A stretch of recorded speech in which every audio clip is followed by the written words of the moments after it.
Hello, everyone, and welcome to an excerpt from the Breaking Indie podcast. I'm Brendan Roberts.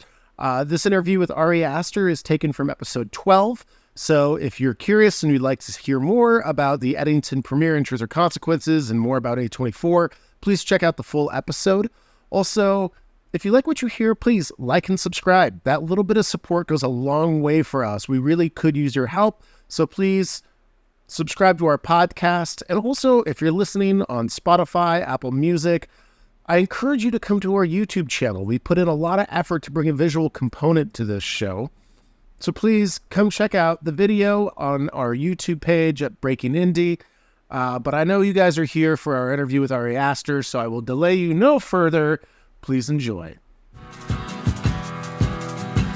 It's a program for filmmakers by filmmakers. It's the Breaking Indie podcast. All right. So, hey, man. Hi. So excited. Good to see you. First of all, Classmates, undergrad. So that's right. way College of back. Santa Fe. Been 15 years. Hi. Hi. Good to see you. What have you been up to? Not much, No, man. Congratulations on everything that you've done. Like, not only is it just like really inspiring, super proud of you, but I think for everyone, we're just like kind of in awe. Like it almost feels surreal. Like how far, where you are. It's just really amazing. So, oh, thanks, man. I don't know. Does it feel that way? Does it feel kind of, do you have to like pinch yourself sometimes? I don't know. I guess I don't have any objectivity. So maybe you see it more clearly than I do. I guess like for me, like, I don't know, back in those days when nothing is certain, like let me put it this way. Hearing Christopher Nolan and Martin Scorsese reference how you impacted their latest films is like insane. So that's pretty wild. Oh, well, I don't know. Okay. You can be humble. That's nice. So I am curious though, like if you could go back to 20-year-old, 22-year-old Ari and impart and bestow a little bit of like wisdom or knowledge or like something that you've maybe gleaned as a director or something maybe that you'd learned or wish you'd learned earlier, like is there anything that you'd want to go back and share with yourself looking back? Not really. I would say, I didn't get Hereditary off the ground until I was like 30, and I got out of AFI around 23, so it took 7-8 years of like, hitting the pavement, and that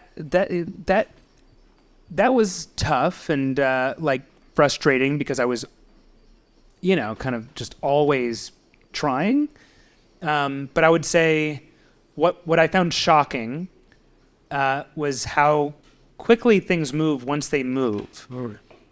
And so like you're trying to like push this boulder up the hill forever, and then when it breaks, it just speeds. And it's this like Sisyphean task, and then once Hereditary started moving, it was like, oh shit, we're going. I almost wished I had put even more time into I can't say I wish I put more time into it because I think ultimately I was ready for that to happen. I was ready to go and I was ready to just dive in. But it's immediately overwhelming once a movie starts moving, and and especially when you have limited resources, it's just it goes from like absolute stasis to like a roller coaster. The Autobahn. Yeah. So my other question is, as growing up in New Mexico and as a New Mexico filmmaker, like how's that journey been coming to Truth or Consequences, having your screening at the El Cortez Theater? Like, is there like a certain kind of special there? Sorry, I'm almost going to sweat through my shirt. It's very warm in this bar. It's very hot in here. Yeah. It's unreasonably hot. So you're asking? So yeah, just about filming in Truth or Consequences, and like A24 coming in and doing everything they're doing today. Like, I don't know. I think it's amazing. I really appreciate you coming back to New Mexico and making a film here. But I don't know. Yeah, well, I mean, I've been wanting to make a film in New Mexico for a long time because I didn't just go to college here. I grew up in New Mexico, and my family is still here, and it's the place that I know best.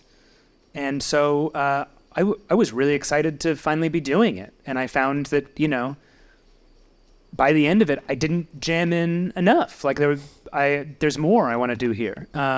It's such a specific place, and it was really fun to shoot here. I had never been to Truth or Consequences until we were scouting. Oh, really? Okay. Yeah. And I love it here, and it was so fun to shoot. It's such a visually distinct place, but also there's just like an energy. Just the spirit of the place is really special. And also just the process of making the film here, scouting here, going around New Mexico, going to different small towns, talking to sheriffs, mayors. So I guess in the case of sheriffs, different counties, but then going to small towns, talking to mayors, police chiefs, public officials, going to pueblos and talking to them. And a lot of the characters in the film are kind of modeled on a lot of those people I met. I learned a lot more about New Mexico. Cool. And that was great. So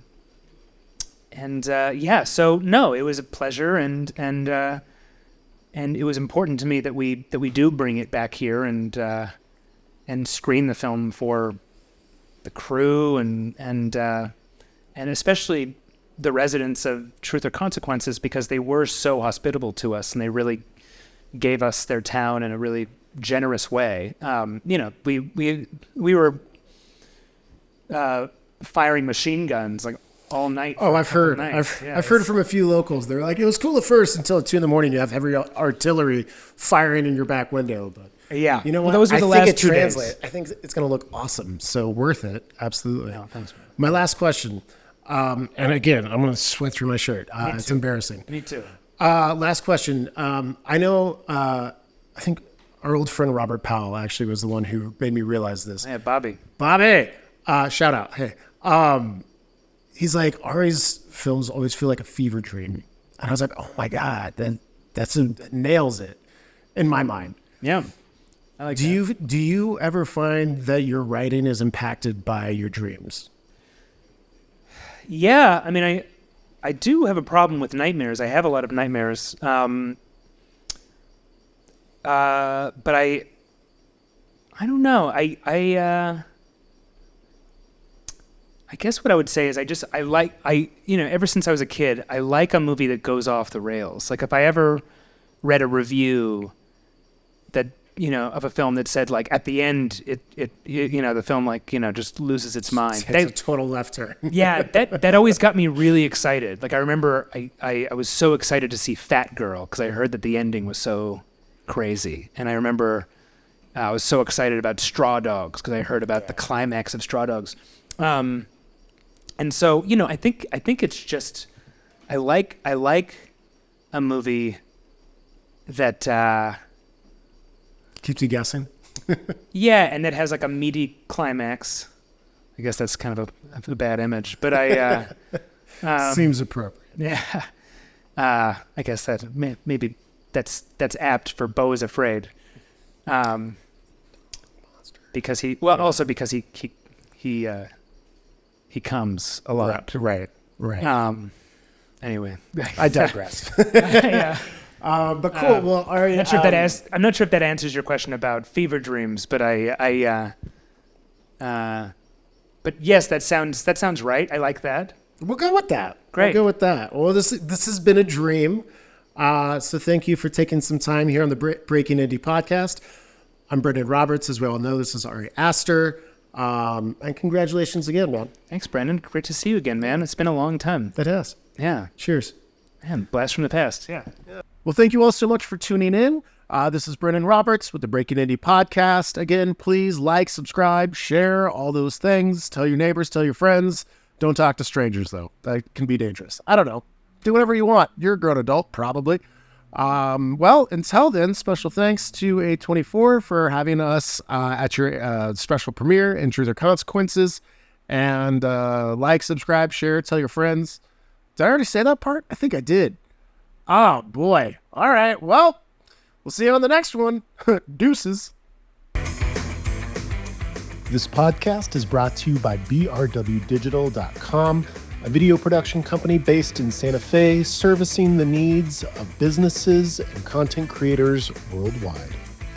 brwdigital.com